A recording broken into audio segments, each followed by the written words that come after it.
Welcome back to the seat across from us. I'm your host, Gonzalo Palafox, and today I have a very special guest that's actually right here and not on Zoom or anything else. He's my very good friend and my fraternity brother, Gottfried. Now, one of the things I love about this podcast is that it gives people a space to share stories and experiences that has shaped them. And today, Gott is just going to do just that. We're going to talk about why college, no matter where you go, is one of the greatest opportunities for growth and how his experiences at Brandeis have shaped his perspective. We're also going to be diving into something that I know is going to be a real eye-opening conversation, the differences between Chinese and American cultures. Gottfried has lived in both worlds, and today he's breaking it all down for us. And of course, we'll wrap things up with a fun Get to Know Gott segment, because why not? So, let's get into it. First, we'll introduce him. So, hi, Gott. How's it going? What's up, Gonzalo? Hi, guys. I'm Gottfried. It's very nice to be here today. Weather's a little gloomy. It is but with me. We're here. We got to talk about what's important. So, yeah, I'm ready.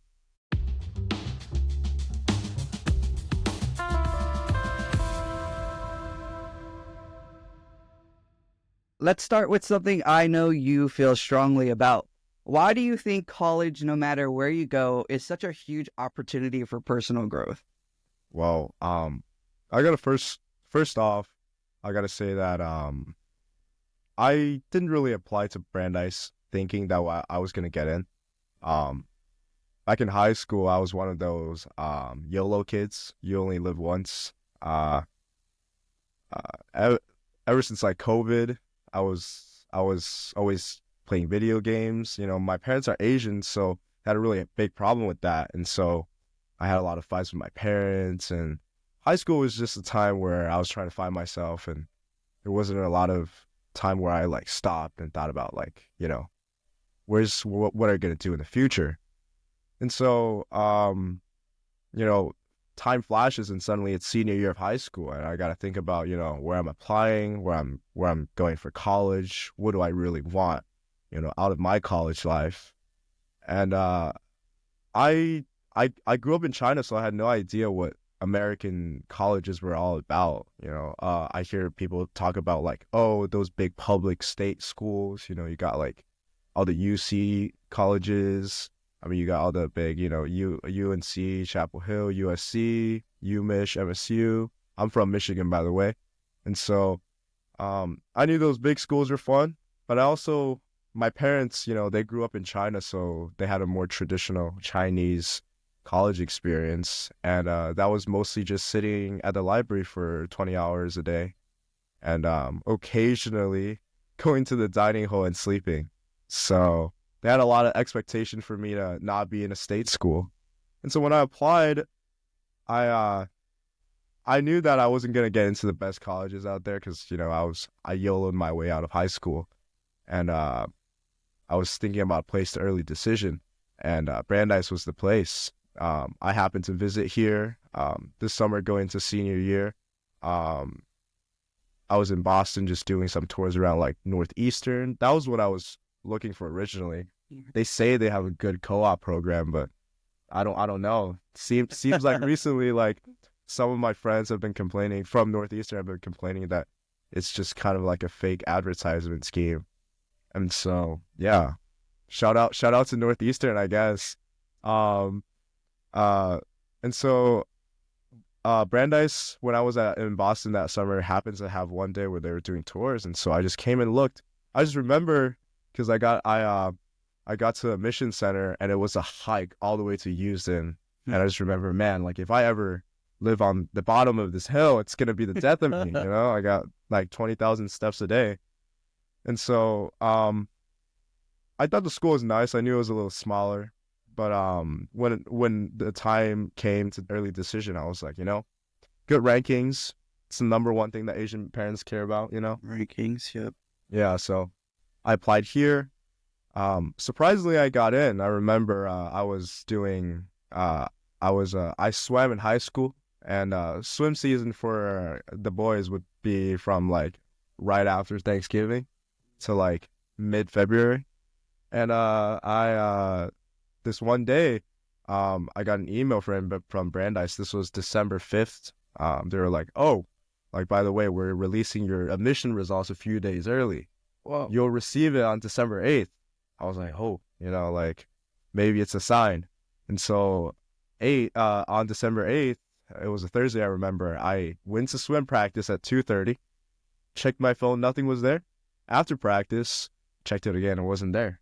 I drove home, and my parents knew that it was coming out that day because I told them, and none of them were like, none of them wanted to ask. It's a very sensitive topic. Very It's about my future, and so they didn't want to ask. So I go up to my room, and I got like 10 minutes before I gotta go down and eat dinner. So I check it again, and I open it. It says available. I click on it, and I see animated ribbons and the first letter of congratulations, like the big C. And I just like ran downstairs. I almost like jumped down the stairs. Yeah, so I guess number one thing is that Brandeis gave me this opportunity to admit me, even though I kind of YOLO'd high school. That's the number one thing I appreciate. And fast forward to when I got here in freshman year. So a little background is I'm from Michigan, so most of my friends from high school went to University of Michigan or Michigan State University, MSU UMich, it's what people call back there. And before I came to Brandeis, UMich had their welcome week every single year when the school year starts. Big school, all the freshmen, college life. So they got frat row. I went for that for a weekend right before I came up to Brandeis, and that was probably the most eye-dropping experience as I've had for, a big American school. And, they had frat houses lined up for, streets after street. You had hundreds of kids just like walking around, party hopping. And Damn. you're just like, First weekend? this is first weekend. Damn. Like, All right, go I mean, big state. school starts for them like August 28th, and the weekend right before, everybody's already moved in. All the freshmen are like, we got nothing to do. Let's go frat hopping. And so that happens, and that's what I thought Brandeis was going to be, or, well, at least I knew it was going to be on a slightly smaller scale because Brandeis is significantly smaller than UMich. And so I got here, and first day, nothing's happening. Culture shock. Yeah. I remember. So my room was in North Quad, so kind of far from everything else that kind of goes on. Yeah. I mean, North is not the worst place out there. I would categorize East as the trenches. Yeah, get out. Yeah. And so I got to North. I got to North Quad. I moved in, and I remember I had like one of my really good friends that I met through social media that was also going to Brandeis, and that was the only friend I knew back then other than my roommate. So I packed all my things, like I unpacked everything. That took me 5-6 hours. So by the time I got to the evening, I finally got time to like really sit at my desk and be like, okay, this is college life. My parents left. They actually drove me all the way from Michigan here. But, after I unpacked. What's the drive? Dude, it was 12 hours. Yeah, my Asian parents drive pretty slow. So No. it was probably worse. So longer. Yeah. And then so I really sat down for a second. I'm like, okay, Gottfried, you're all alone. What are you going to do? My roommate wasn't there because he's local. So he kind of just went home right after. So I was stuck in my own room. So first thing I did was I hit up my friend that I knew from social media, Brandeis. And I think most schools do this where on Instagram, you have these pages where if you get into a school, they have this page where you can, like, I guess, share your story, and find more friends to, connect with. And so I found one of my friends there, and I hit him up. He said, oh, like, by the way, I'm also at North Quad. So I went to see him.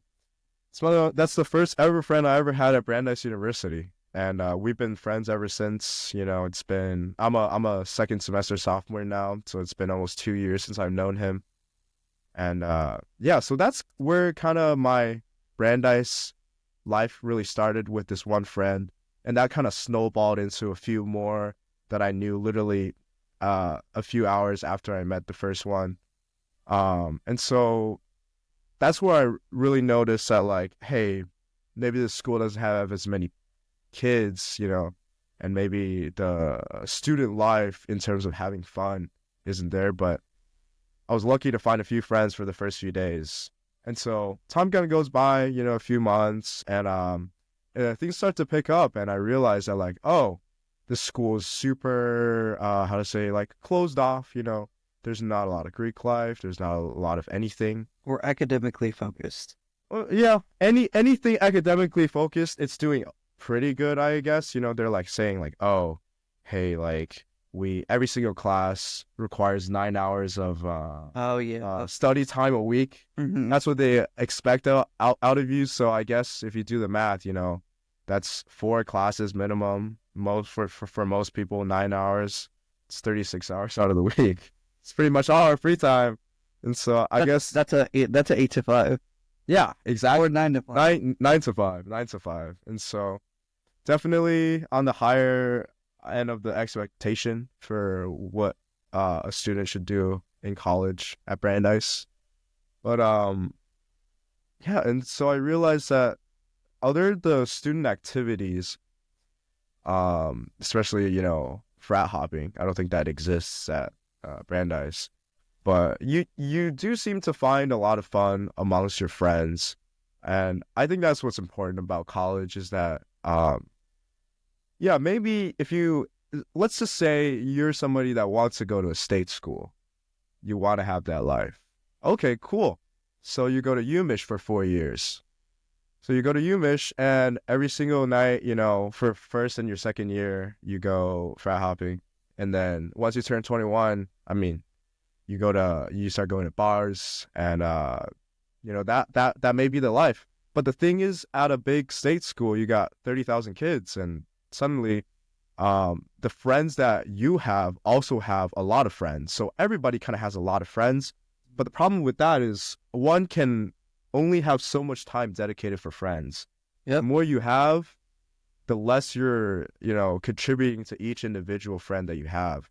And so what happens is there's a lot of these shallow relationships that's happening at these big state schools, where people gather for pre-games, people gather to, go to bars, go to clubs, or go to frats. And the friendship is really built on this pretty fragile bridge of, oh, we're getting drunk together, we're having fun. And as time goes, once you get out of college, suddenly you find yourself in a place where, like, a lot of these friends that you have may be able to, go have fun with you, but when it comes to real problems in life, when you gotta start a business, or you got something you need, or you depend on these people and they kind of can't deliver. So that's that number one thing that I'm skeptical about a lot of these friendships at bigger state schools. I'm not saying that people are, just shallower at big state schools. One of my best friends goes to UMich, and we talk all the time. But it's just the general trend seems to be like that. In contrast, at Brandeis, because there's less of these, shallower interactions where you go to parties and stuff, people tend to build a more emotional connection with each other. It really tests you and another's friendship when you guys are both bored and you guys don't know what to do, and then you figure something out. Things that I remember me and my friends back in freshman year, we used to just walk around. Oh, there was this one time earlier on in first semester where because the school's really big, and we didn't have cars back then, and we didn't want to Uber to get things, so we would DoorDash or Instacart. Wait, is that here or at UMich? No, here at Brandeis is not a big campus. no, like, it's confusing though. You know what I mean? Like It is a confusing camp. like when you first get here and you type in the address for Brandeis University and you just do 415 South Street, a lot of times the pin, like if you don't adjust the pin to wherever on campus, Yeah. it's gonna stick it right in the middle, and suddenly the driver doesn't know which store to drop it off, and we're all freshmen, we have no idea where North Quad. We don't know. Yeah. And so this one night, one of my friends, he sweats a lot, so he got deodorant, and he was running out, so he was like, okay, like this is like life saving, like stuff, like we really need it. So he Instacarts, and the driver, just delivers it to a random door, takes a picture, doesn't show us the big picture, just the door. And so it's raining, Oh, like, and we told everybody like, hey, we got nothing to do. Let's just go look for this. And so it took 40 minutes walking all around the school. We went to every single door possible, and we went to Heller Labs, and it was at Heller. I was so mad. Yeah, it was like right next to North too. We should have just checked that first. But yeah, like all these dumb things you and your friends do because you're bored, they contribute to like this friendship that you guys will have, and these are memories that you get to talk about that are, I think, more structured and more fundamental than a lot of the friendships that you get from going to parties and stuff. Obviously, there's parties at Brandeis, there is. You still get your fun every once in a while, but it's nothing like big state schools. You really rely on having these emotional connections with your friends. Well, also here parties don't really like the pressure of going to a party here doesn't feel like you're not pressured to go to those parties. You don't have to go if you really don't want to. And at state schools, especially because I live in Arizona, we have one of the biggest party schools at ASU. Oh yeah, ASU is huge. Yeah, I know that. Yeah, but it's I feel like it's okay because when I want to party, I'll go party, and when I don't want to party, I just won't go. I mean, I think a lot of people underestimate college life for a time for you to actually learn things. Mm. Because I think going to college at 18 is also still kind of young for a lot of people. Um, I, I, I think, high school is a time where, freshman year of high school, you're an absolute teenager. Like not even, maybe like a toddler, maybe I would even You just say. are fresh out of high school, like Yeah. oh, And then senior year of high school, it's like you barely made it through freshman year, and suddenly you're a senior, and you still don't know how to do taxes. And so, like, what are we doing? Sending kids out, thousands of miles away from their home, and expect them to know what they're doing. And so, I definitely blame some of this on like high school education, but that's a topic for another time. that's an American problem. Yeah, I think people need to realize that, like, hey, like, if you don't go to a grad school, if you don't get your, after undergrad, if you're coming out straight, getting a job, like, you need to stop thinking about which frat you're going to hop, this weekend, and think about what job you're going to get next summer. Or which internship you should apply. Or which internship, whichever one it is. But that's like the Asian side of me. I probably, I would assume that people, judging from my accent, wouldn't think, I grew up in China, but spent most of my time in China, so I probably have a more Asian view on things than American. So, yeah. Well, the good thing is you have both the perspectives, and now you're here. What's a moment at Brandeis that you realize you were growing as a person? I think there's multiple. I think the number one thing that Brandeis really gives you is the option to choose what you want to learn. Although we're ranked by like universities, we're more of like a liberal arts college. Yep. You can take whatever class you want here, and it's probably one of the best experiences I've had wanting to go learn something. First semester freshman year, I didn't know. So there's 4 classes standard that most people do, and I knew I wanted to do a psych class, so I took Introduction to Psychology. I took Introduction to Microeconomics because I was going to be a business major, and that was a prereq for a lot of classes. And then I was like, I have two classes that I don't know what to do. I know I'm going to be a lawyer in the future, so I took a pre-law class that was crime and punishment in U.S. history. That one Whoa, was hard. That was mostly juniors and seniors. why didn't you take intro to law? I don't know why. I just thought that class was like, cool. And then my last class, which is the class that I was like really wanted to learn with anthropology. Um, it's the study of humans and why things are the way it is. We touch about like artifacts and stuff like that as well. So anthropology is good. So I took a class on ancient art, and the professor, short guy, in his 60s, kind of bald. In Chinese culture, when you're bald, it's like we call it the knowledge has like made all the hairs go away. That's It's this wisdom individual, you know what I mean? And so every single time he talks about what he loves, artifacts and whatnot, his eyes light up. I could feel there's this aura surrounding him in class, and he kind of forgets that he's in a classroom. It was very fascinating for me to see somebody so engaged in teaching and sharing his experiences. And so that really made me want to pursue, that gave me like the motivation to want me to pursue something that I wanted. Another class that really made me think like, hey, like this is something I might do in the future is real estate. So real estate classes. yeah, so it's the only real estate class in the whole campus. It's taught by Professor Sajruzaman. He teaches at the business school. Best class I've ever I've ever been in. I think it's business 135. Yeah, that was that one class where you can tell he has experience. He has experience running real estate businesses, commercial real estate. If you guys go on the Brandeis page, you'll see a lot of information about him. Shout out to Professor Sajruzaman. Real estate. Yeah, his he also has a LinkedIn page. It is awesome. And so that class was more of like a hands-on, like, hey, this is the information that you're given in a real life scenario about real estate, and you go solve it. I'll give you all these steps. You go do it, and if you can do it one time, you'll be able to get a job in this field and do it again for a living.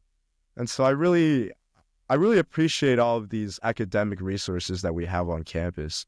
A lot of people always talk about like going to what is it called? TA hours, office hours. Office hours. Yeah, I don't ever go to that, like ever. I don't know why. Maybe it's just me, but office hours I think are kind of dumb. If I like ever have a question, I just email the professor. And I think office hours is that one time where it's just opportunity for the student to glaze the professor, a little bit. That's just that one bit of like something that I don't like. I think it's also because you're a sophomore. As a sophomore, I also said office Really? really dumb. Yeah. But I mean, here's another difference between big state schools and small state schools, or big public schools and in private schools. Mhm. The professors really care. And that's what I've noticed. My first 2 years here, bad. But the professors through it all always emailed me and were like, are you okay? And here, I may not go to office hours, but the professors know my name. Yeah. And like, I'll raise my hand during class, which is something that has not happened in other semesters. And I may not go to office hours, but I do stay after or talk to them before about like their life. Yeah, I think Also how you get some good grades too. Yeah, I think yeah, that's another thing about these small schools is that your standard teaching class size is 20, maybe even less for some higher level courses. Obviously your general prereqs are bigger classes. You have the bigger econ classes with like 100 kids, but they still teach it in sections, so you split it up to like 30, 25 kids. And even so, your professors will always know you. At those bigger state schools, I know like general like physics, orgo, it's like 300, 400 kids. And the professor will never know you unless you go up to them every single class after. You go to every single office hour and you ask a million questions. And even when that happens, they still might not remember you. And so it's definitely a big contrast of the resources that you have here, and I definitely appreciate that for sure. I don't know. I've never taken a class that big. I mean, I did for intro to law, but Hmm. the professor knew my name. No, I'm talking about like bigger Oh, states. big states. Yeah. Yeah, those are like, yeah, general lectures for those actually like 300 400 kids. Oh no, I know. Yeah, I mean every single, like their like UMich has, I think, like 1,000 or 1,200 econ students alone. Oh, okay, one class. No, just like in total, how many econ students there are. That's actually a lot. Yeah, maybe even more. I would say maybe 2,000. So imagine trying to teach 2,000, like 500 kids about the same thing No, in like one semester. you don't Uh, get to know them very well. Yeah, no, like they have like 20 TAs for each class, and it's just like they record the lecture, send it out. You got to show up to class, because how are they gonna keep attendance for 500 kids? Real. Like there's no way around it. It's just like a swarm, and that's why have you ever seen like Suits? Yeah. Yeah, you remember when what's his name? What's the main character's name? Uh, So Harvey's the guy. What's the other guy? Mike, right? I think it's Mike. let's just pull it out. Yeah, Maybe I might not remember. Oh, okay. Let's see. Mike Ross. Mike Ross. That's the name. Yeah, Michael Ross. Yes. So Michael Ross. Oh yeah, Patrick. Yeah, like the first or second episode, he's really good at taking tests for people. Yes. And then, Yeah. it's like a general lecture, like he like slides his like test book under the pile, and the professor can never find him again. And that's what happens at big state schools. You can cheat at big state schools because nobody knows who you are. And So, here, here, like, good luck trying to, get out of a test, because like the professor knows you, and they see you on campus too sometimes. yeah, So that is not one of the benefits of being at a small liberal arts school, but yeah. it's chill sometimes. Imagine trying to go to the dining hall at like 6 p.m. and then you just see your Professor. you just see your professor and like, oh hi, like I didn't go to your class today, but sorry. Yeah. Sometimes I mean sometimes they're understandable. No, I think most people who are in the field of education really cares about the development of the next generation. And so there's definitely a lot of like helpful people out there that want to help you and want to help you learn. I think that's like why like teachers want to do this job. My dad was a professor in law, and so That's me. really. I mean, I'm an education major. Oh, really? Good for you, bro. Yeah. But also, you're talking about like college teaching this generation, which is our generation, Mhm. which feels like it's millennials to Gen Zs, and then It's starting to feel like the it. public school is now Gen Zers taking the teaching roles and teaching Gen Alpha. Yeah. Like, yeah. I mean, because there's only so many resources that you can have at a bigger state school, like you need to hire these TAs. Yeah, And all these TAs are, our age, and we're all just some kids that just, just grew up. We just passed their class, you know. yeah, we just crossed and everything. And so there's, it's definitely harder to, yeah. All right, and one more question before we end this segment and move on to our next part. Do you think people sometimes overlook how much college can change them? Yeah, I think absolutely. Um, I think a lot of times it's growth that you don't really see from like everyday things. I think being independent out of school, well, assuming that, you're not living at home and commuting every day, living in a space where you have young people really teaches you how to interact, because that's a very important skill for a lifetime. You need to make sure that you get along with everybody. My dad says this a lot, like, studying is the easiest part in life, because all you got to do is yourself, you go to wherever you need to go and do what you need to do. Mm-hmm. That's studying. But working is different. You got to collaborate with people. you got to make sure everybody, agrees or at least is on board with whatever you want to do. Running a business is hard because you got, you might have a partner. The partner might disagree with you on something. So it's never a one-sided thing when you're doing real life, money making. I like to think about it like that. And so college really teaches you how to be flexible with a lot of these relationships that you have. That's the number one thing is that, you learn to, avoid conflicts or resolve them or find people that you can rely on. And I think that's the number one thing that people need to realize is college is a place that you need to find people that you can rely on for the rest of your life. Because once you get out of college, you're in the workspace, and most of the colleagues that you find are only going to be temporary. Rarely do you see a lot of them that, you obviously there's a lot. Yeah, some of them you will become very close to, but some of them just. But because, as your career advances, assuming that, you want to achieve a better status or a better pay, you will grow as a person, and the friends that you've had from your first job might be the same from the friends you have on your fifth. That's true. And so, yeah, college is that. So college is important.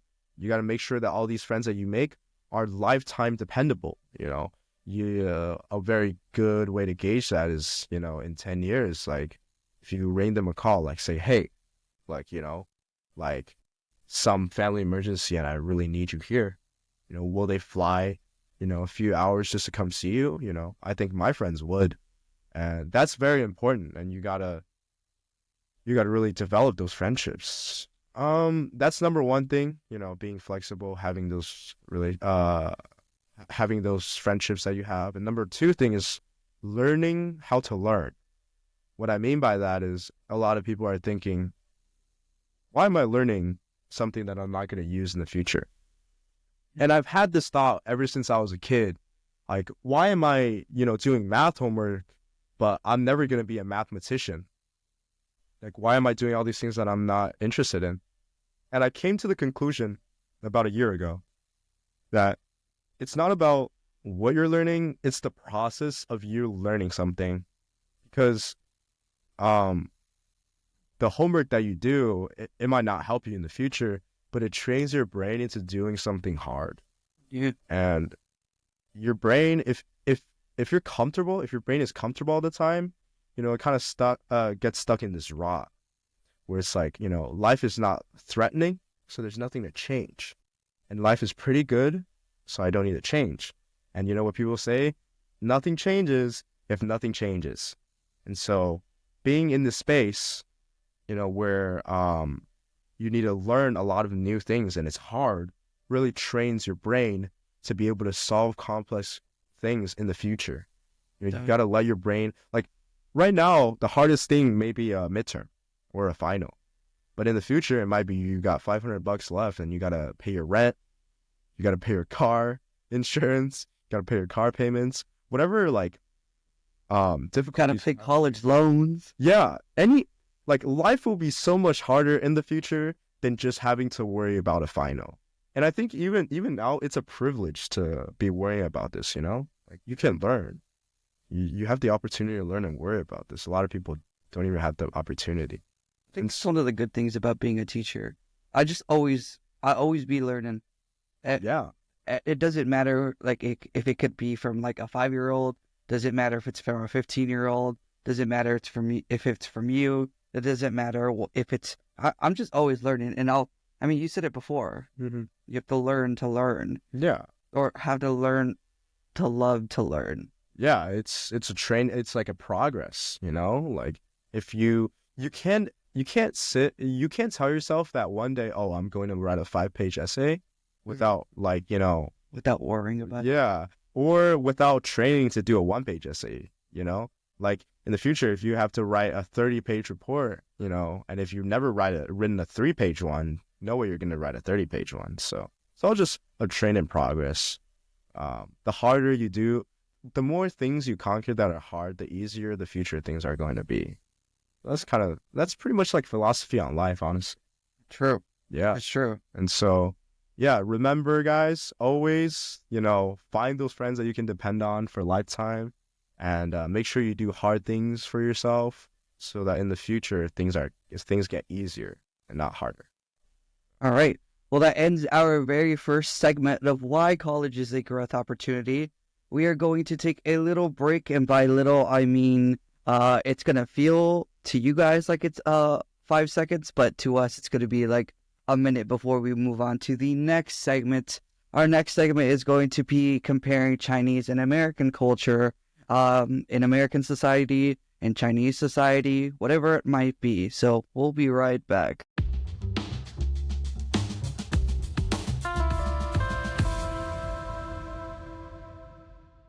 All right, everyone, we're back. We just took a little break, a little water break.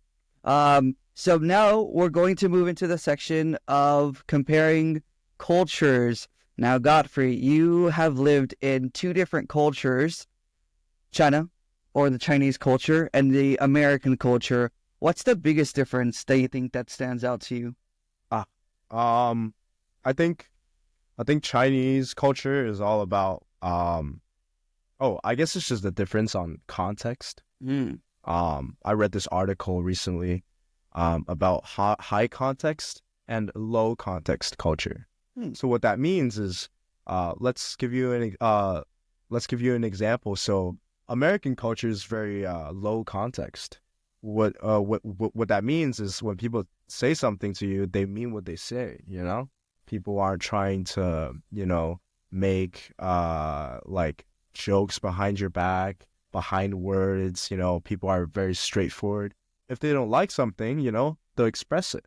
That's low context culture because, there's not a lot of context going on.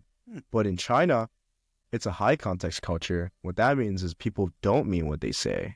So people are generally more let's say fake maybe. I wouldn't say that's a good word, but it's along the lines of that where people are generally saying things that benefit them more than what they really feel. People will avoid their feelings just to say something to make the situation better or just to maintain a friendship. Things are a lot faker in Chinese culture, in my opinion. Yeah, that's the biggest difference. As a lot of people say, are Americans more individualistic? Is like Chinese culture more community driven? And I would say, in a way, yes. I think the major contributing factor to that is population. Mm. The U.S. has a little over 300 million people. China has a few billion, and so Crazy. which is a lot of kids, a lot of Congestion. people. A lot of cars, a lot of pollution, and so land. Spaces are tight, and because there's a lot of people, you have apartment high rises everywhere, and people are generally more closer to each other because of the geographic and population context of Chinese culture. And so what this really creates is this community where it's kind of forced because everybody's, living wall by wall, across walls because it's all apartments. And people are forced to kind of interact with each other. And that, over time, creates this community-driven space. I wouldn't say I personally like that better. I do enjoy that sometimes, being in America, you can just one day you can just disappear and nobody really cares. You can be what you want and you can move wherever you want, and whatever you do is for your own conscience to decide and not what the community wants. And so I like that. I also sometimes I think about back, when I used to live in China, and there are a lot of more opportunities for me to see people. I think generally there's more like the celebratory holidays are more like participated by the Chinese. Spring Festival is huge. Yeah.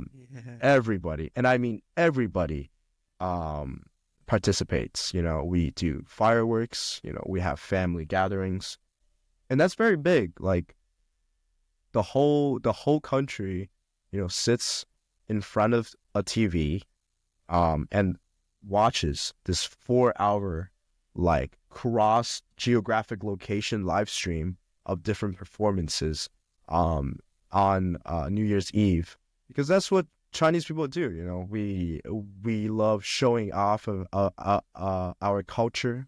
We love having reasons to gather, and I really enjoy that. Although in the U.S. we have Christmas, Thanksgiving, and I think that's more of a localized thing. There's no cross nation television live stream or performances during Thanksgiving or Christmas. It's a lot about families to each their own Yeah. gather. So there's not a lot of this big theme going on. I think the most that you ever see is like a Merry Christmas on television, or the president of the US like wishing everybody a happy holidays on like their Instagram. Like that's the most that they ever do. And I think there needs to be a little um more enthusiasm to wanting to celebrate things. And so yeah, that's pretty much the biggest difference. You said you moved from China to Michigan. What do you think was the hardest thing about adjusting to our American culture? Oh, I think the biggest thing is humor. Yeah. I mean, that's always like learning a language is hard when you first start off because you need to know the grammar and things. Mm. But you really get fluent when you understand their humor. And that's how you go from like a learned speaker to an experienced like hands-on speaker where you understand what they're doing. So yeah, like I'll give you a very funny example. So in China, being somebody's father is a very honorable thing, like somebody's father. The culture, it's kind of weird to try to dissect the importance of that in Chinese culture. But back in middle school, me and my friends would joke around because the pronunciation for the word father in Chinese is ba. So you can spell that as ba. The number 8 in Chinese is pronounced ba, which is also spelled ba. And so whenever anybody says the number 8, somebody will be like, "Hey." What A means in China is like, "Hey, why are you calling me?" So they're like saying that like somebody just called somebody their father and that person responded. Mm. And so whoever said the word 8 is the person who's like getting laughed at because suddenly somebody's your father. So that's a really big, like, funny thing that Chinese people be doing a lot of the times. And so that was middle school. Suddenly I'm here in the States for high school. And, in American culture, daddy isn't exactly the same thing as father in Chinese culture. No, it is not. And so I made this joke one day at the lunch table. Somebody just said father. And I was like, yo, like, I'm your father, bro. And then they're like, dude, like, what do you mean, bro? Like, this is absolutely, like, not the type of comeback that we're looking for. And so it was just like a meme for a few days where it was just like this, the whole school was like, this Chinese international kid doesn't know what he's talking about. And so, it took a really long time to get the humor right, And I think, definitely getting to understand the distance between people. Language barrier was kind of there as well. Language barrier. It took me a few months to kind of get the hang of how to talk and stuff. But it was definitely more important for me to understand that because in Chinese culture, a lot of time it's pretty touchy. Dudes like shove each other. When girls are mad, they actually slap you in the face sometimes. Whoa. Like they actually be doing that. And so, I learned here, like some things you shouldn't be too touchy, Especially after COVID. Oh yeah. And that was also not very fun being Asian during COVID. My town had a decent amount of Asians, so it was actually okay. But at school, it was like, it was like a battle. It was like a battle for, who doesn't get roasted. Whoever's Asian doesn't get roasted at the lunch table, survives. So that was a very fun experience. I do think a lot of it is just a fun factor. I think A lot of these jokes are like very deeply rooted into American culture, Very and that's kind of how people treat each other around here. And so I His totally understand. fathers are not like that here. Sorry? Sometimes fathers just leave and don't come Yeah. back. That's what's important in American culture. Yeah, whatever it is, like Fathers a lot be of important in Chinese culture, but yeah. not here. Yeah, there's definitely the family structure here is a lot different. Different. Yeah. Like divorcing in China, although the divorce rate has risen in the past few years, divorce is still a very like personal talk. Like people don't want others to know in China that they're divorced. I think it's a very disgraceful thing to talk about. But over here, it's very normalized, and I think that's normal too. Like most people who get married, that's their first try. They might not get it right, so there's no problem in that. Yeah, it might work, it might not work. Yeah, and I think Chinese culture just kind of expects you to know a little bit more than what you're supposed to. It doesn't. It gives you less chances to grow because there's so many eyes on you expecting you to do better. Exactly. So, All right. So, what's one thing that you personally think that Americans can learn from the Chinese culture? oh, I talked to a lot of one of my more of my Caucasian friends about this a lot. It seems like the trend is that once they turn 18, family becomes a holiday thing. They go back for holidays. As once they move out of their house, they see their parents once or twice a year, maybe a little bit more. For Thanksgiving, for Christmas. But it seems to be more financially dependent than say like me, because in Asian culture,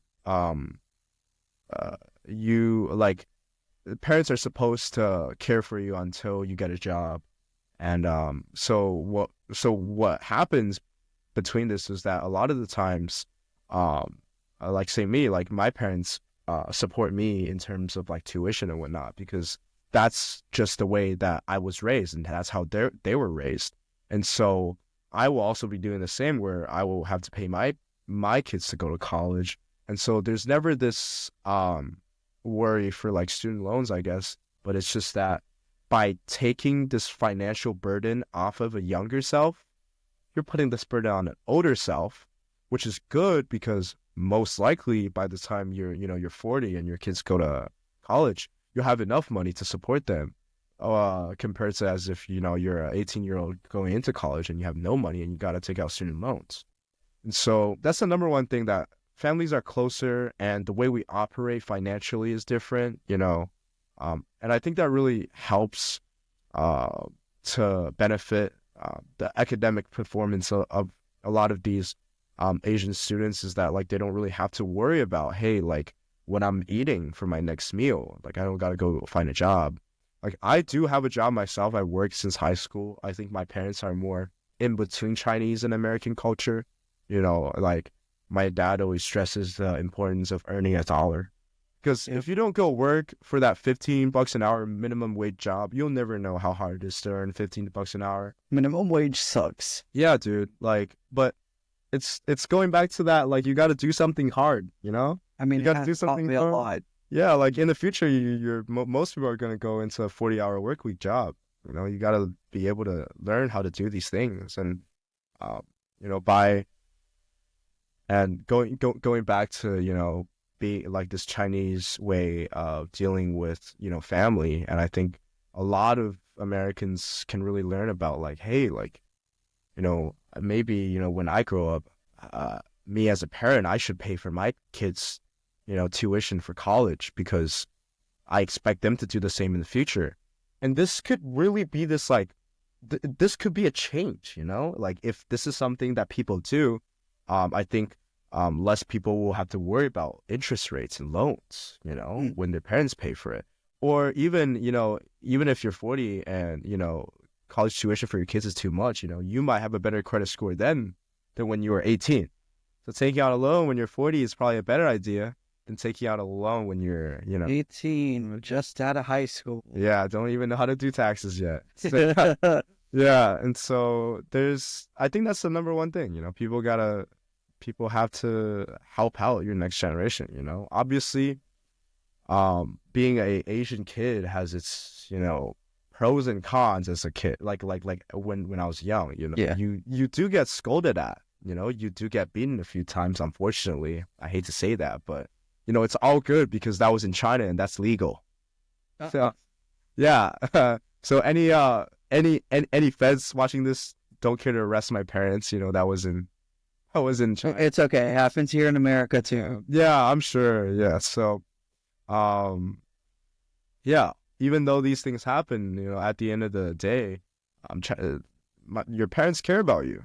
They might just care about you and express it in a way that's kind of ununderstandable for somebody who's 5 or 10 years old. This is true. Yeah. Now, what are you gonna say? Like, we're gonna take your knowledge now, and the what you were saying is only for people who can afford this. What do you say for people who can't afford it? Because low income families, I don't know if that what you're talking about is even an option. Yeah. Now, maybe it's different because we're talking about, the Asian culture, the Chinese culture, the American culture, then my Mexican culture too, where also like things are also, the same thing. My parents don't want ever to leave the house, but I wanted to do it because I need my independence. Mhm. I need that independence because all the trauma that they, treated me the last 18 years, not fun, but I agree. If I'm able to make enough money later on in the future, although I know as a teacher I'm not going to,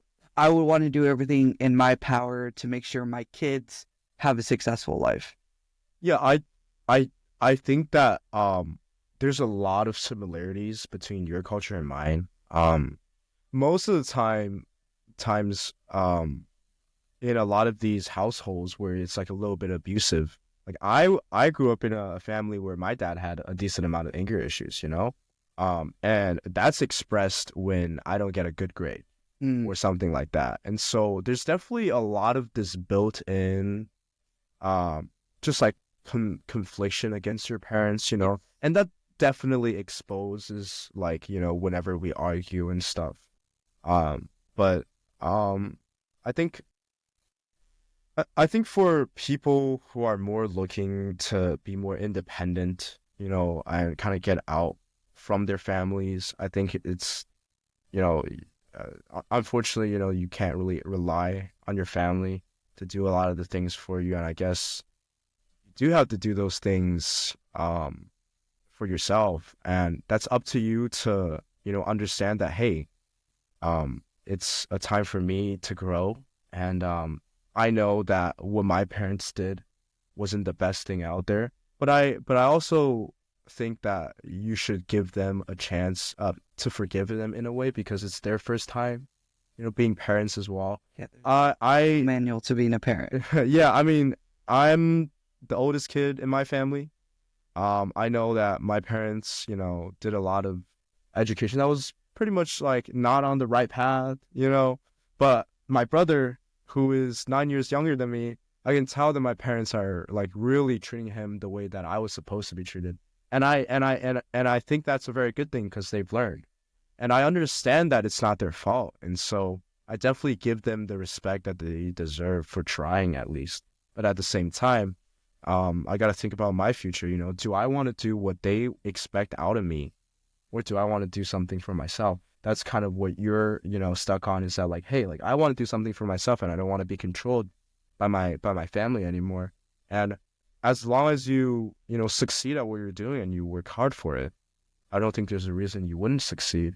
And there wouldn't be a reason for you to not treat your kids better than how your parents treated you.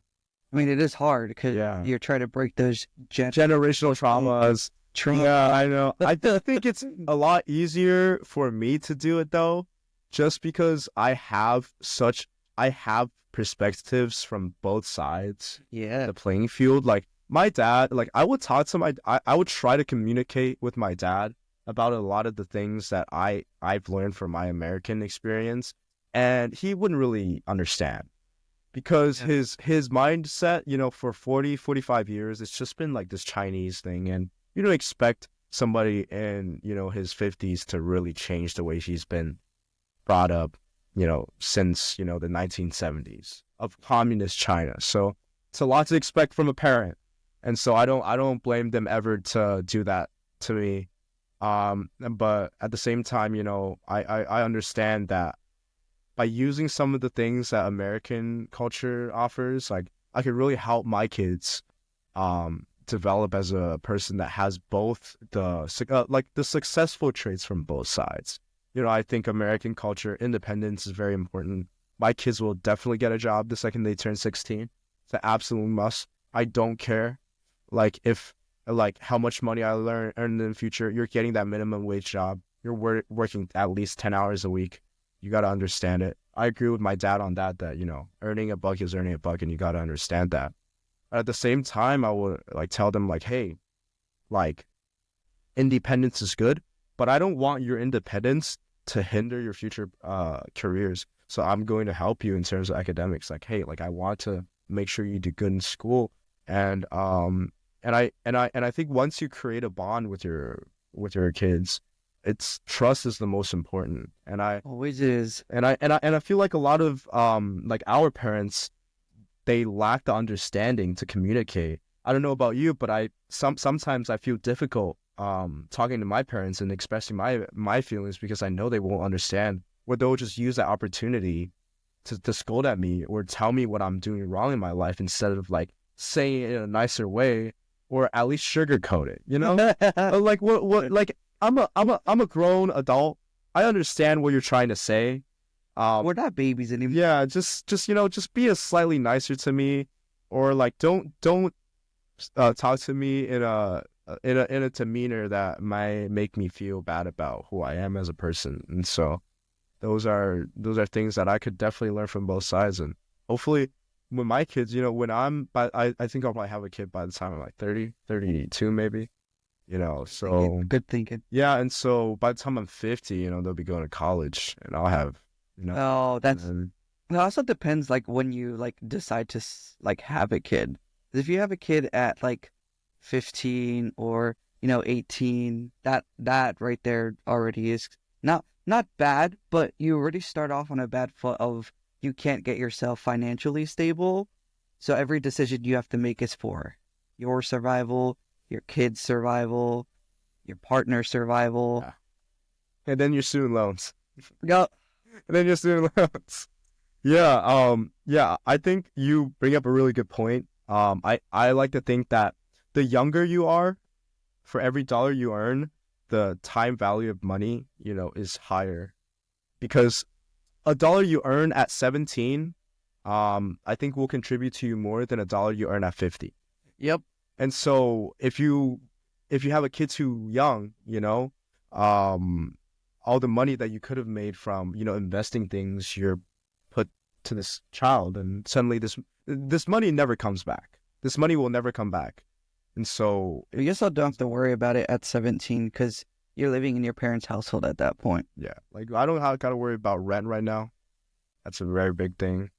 Even up to I will have to next semester because I'm living off campus.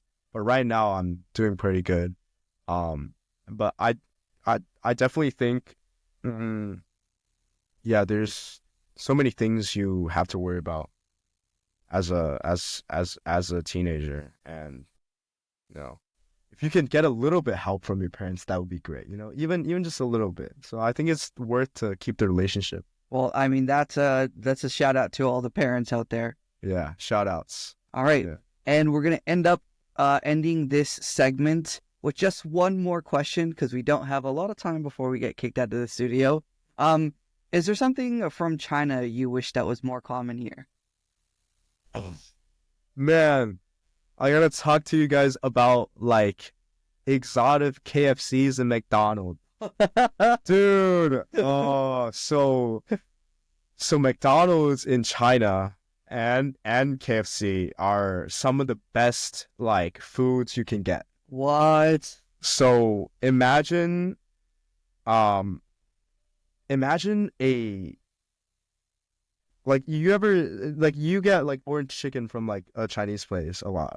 Have you ever gotten that? Yeah. Orange chicken? You understand how that's made? So they would have those sometimes as patties, but in a more traditional Chinese manner. And they'll have a burger that is Chinese styled with different type of Chinese sauces. Yeah. There's sometimes for some reason Chinese people love like pretzel buns. Have you seen pretzel buns? Yeah, no. Yeah, so for some reason, back in like 2018, Chinese people really liked pretzel buns. And so McDonald's rolled out like Chinese themed patty sauces with pretzel buns on them. And dude, those are so good. I mean, you get the traditional Chinese chicken wraps from KFC, and it's like, you ever had Peking duck? You should Think so. you should try that one time. I'll take you. It's like super. It's like it's almost like a dough, like wrap in like these like ducks that's like roasted, but Okay, it's definitely crispy, not had and it. it has this like sweet sauce on Yeah. it. And you wrap it up with like scallions and stuff, and it's really good. KFC makes like a fast food version of that with fried chicken inside, What? and it's so good. Okay, I And feel it's that. cheap too. Oh, That's the thing. that's good. They're all cheap, and it's like you can like like if you were to do the currency conversion, Yeah. like it would be like $2 for a wrap, Wow. and it's big. Like it's like a burger size. Where the fuck are our wraps in here at McDonald's? I don't know, bro. I think like that's the thing. Like I go to McDonald's every day, and it's good food. You know, it's always stable. It's always what I expect. But the most they ever do is just a McRib every once a year. Oh yeah. And then the what is it called? The Grimace shake. Oh yeah. The yeah. It is. Yeah, the Grimace. The Shamrock. The Shamrock shake is pretty good. It's always that, and there's never nothing like that's new. And so Also, I wish the good things in America, they like seem to remove it because we had the chicken wrap, but I don't know what the fuck happened. yeah. Why did they decide to remove it? Yeah, But- they had wings for a while too at McDonald's back in Yeah. like back in like I think the early to mid 2010s they had it. They removed it in a while. It was good. Yeah.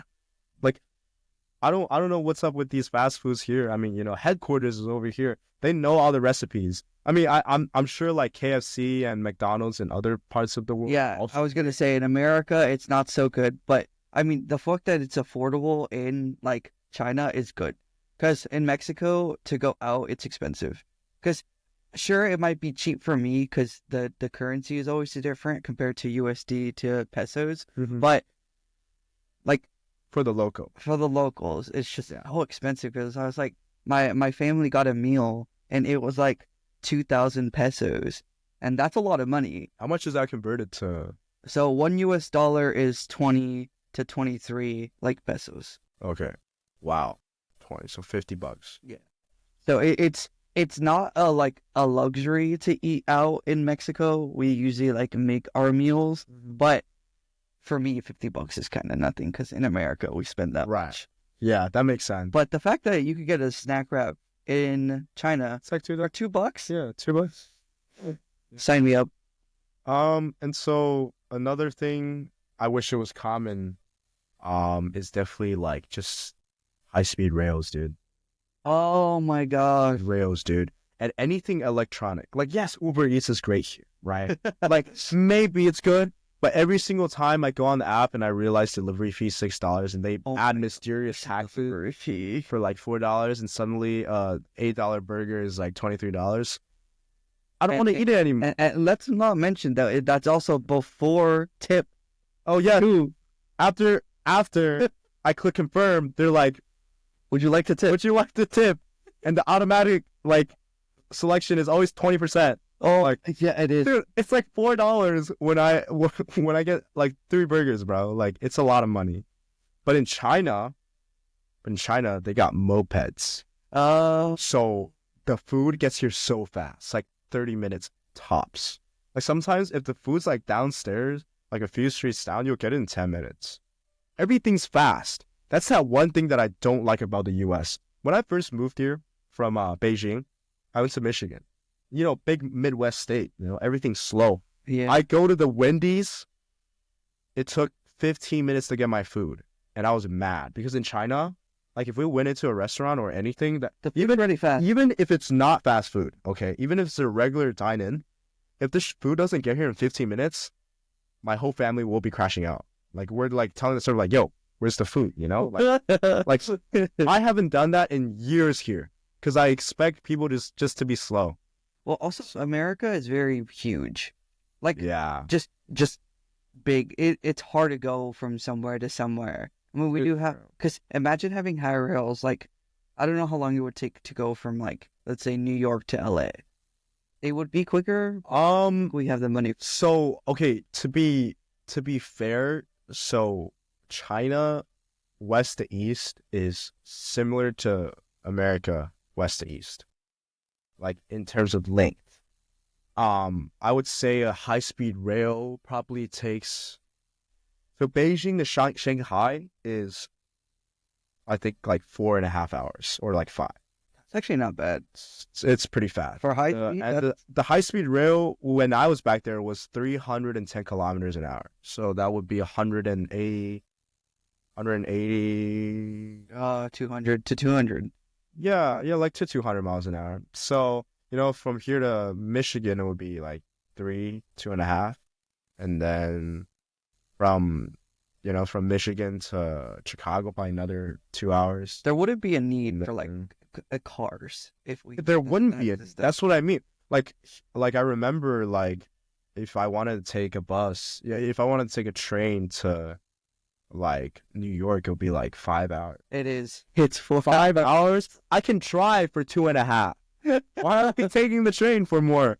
So that doesn't make any sense to me. I wish like that could have been a thing. For America. Well, all right. Now that we're running out of time, thank you very much.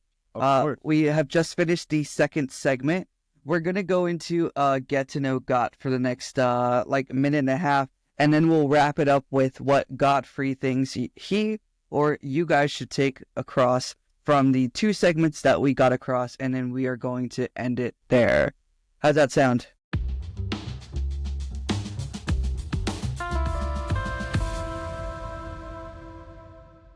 What do you think is the most overrated American food? Mozzarella sticks. God damn it. I love Mozzarella sticks, bro. It's bad macros, first of all. There's way too much saturated fat. Okay.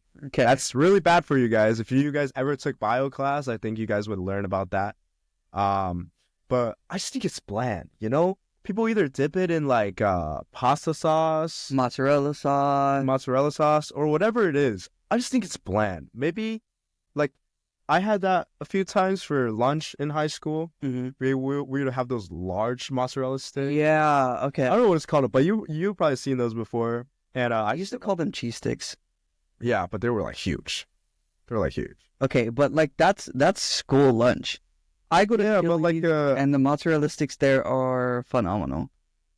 Yeah, I just think cheese is something that, like, it has to fit really perfectly on something. Like, it needs to be like the right consistency and amount for it to be good. Like, if I'm eating cheese, like, off of a cheese board, that's okay because I expect it. But when I eat a mozzarella stick, I expect there to be something like it's inside as well. Like cheese. Yeah, like in Asia, like, they have fried chicken with like mozzarella like wrapped. Oh, okay. So imagine a mozzarella stick, but the mozzarella's like covering the drumstick. Okay, that would be kind of cool. It's super good. It's so good. All right. Next question for you. What's the weirdest thing you've seen in the United States? Oh, St. Patrick's Day, dude. Why are people wearing Boston? Whatever it is, bro. I don't understand why people like dress in green and go out. Listen to all the Bostonians out there. He doesn't know what he's talking about. Yeah, no, I'm from the Midwest, so we don't know anything about that. So y'all can come at me however you want. No, that's true. All right, next question for you. What's one Chinese tradition you wish more people knew about? Dude, people don't be taking off their shoes in American culture, bro. So in Asian cultures, like, when you get inside, when you go back home, you take your shoes off first thing. And no matter what you do, like, that's, like, you don't walk with shoes in your house. Yeah. Okay. Like, this semester, I live with, like, non-Asian roommates, and it's just been, like, so hard to try to convince them, like, hey, like, Just don't wear those shoes, bro. Take off your shoes. And it's not even like unsanitary or whatever. That's number one thing. It's just, I just can't get over it. It's like the psychological thing. Like, Yeah. it almost feels like a ritual when you take off your shoes. It's like you're like undressing yourself to like be in a space that you're comfortable with. And the number one thing that you do is you take your shoes off. And so I wish people be doing that a lot more. I do be seeing some people in like white households that wear shoes, and like I can't take it. Okay, so next time I will be taking off my shoes in grad. Yes, please. All right, next is, what's your dream travel destination? It will probably be New Zealand. Ooh. I've visited when I was a kid. I stayed there for 3 months. Probably the best diversity in terms of geographics that you will ever experience. You know, Hobbit was filmed there, Lord of the Ring. Yeah. You know, so that's like the South Island. On the northern side, you have some beautiful landscapes. You know, New Zealand actually, you know, produces a lot of the lumber that a lot of countries use. They try to limit that because, you know, they're New Zealand is very focused on, you know, preserving nature.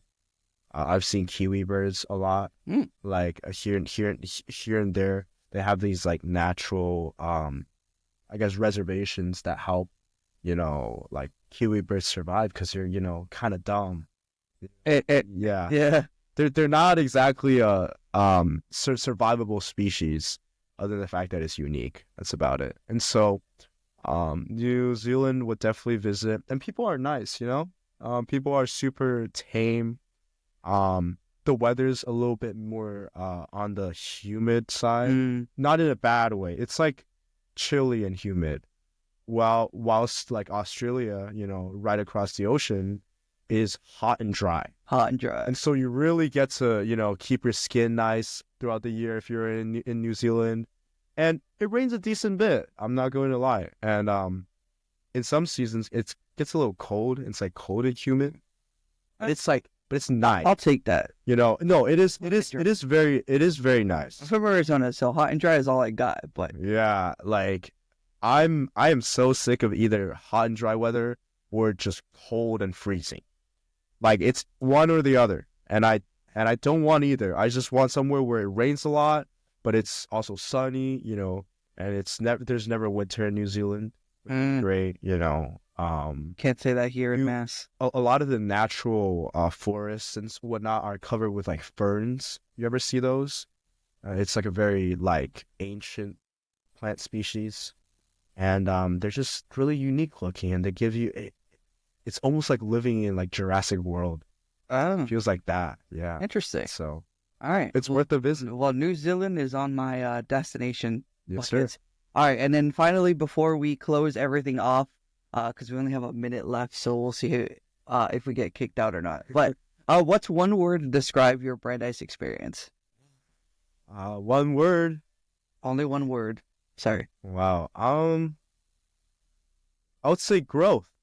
You know, I think I've grown a lot as an individual. You know, I would never think as a freshman coming into Brandeis that I would be sitting here and doing this podcast. So I think that's for real. volume. You know, I get to share my experience with somebody. And I hope that people who, you know, listen to this, hopefully, you know, go and explore their own growth as well. Good. All right. Well, now that we're on that topic, we've gone through 2 big segments of your growth here at Brandeis and the Chinese, Asian, and American cultures. What is one thing that people should take from both of the segment parts? Well, biggest thing is always be eager to learn. Always be ready to do something hard. Another, like I said, you know, be mindful of the friends that you have. You know, you will be depending on them. You never know whichever one of your friendships is going to develop into something bigger in the future. And so treat everybody that you think is worth treating good, you know, and keep those relationships alive and try to help those in need, because you never know when you need them back. For real. Yeah. All right. Well, we have reached the end of our podcast episode. This is amazing conversation that has happened. I'm glad that I didn't have to do much talking. It was mostly you got, so that is always wonderful. I just want to say thank you, Gottfried, for taking the seat across from me today and sharing your experiences. I hope that this episode gives people something to think about, whether it's their own college experience, their own culture identity, or just seeing the world from a new perspective. If you liked the episode, make sure to subscribe, share, and let me know your thoughts. And as always, the seat across from us is open for more stories. We'll see you next time.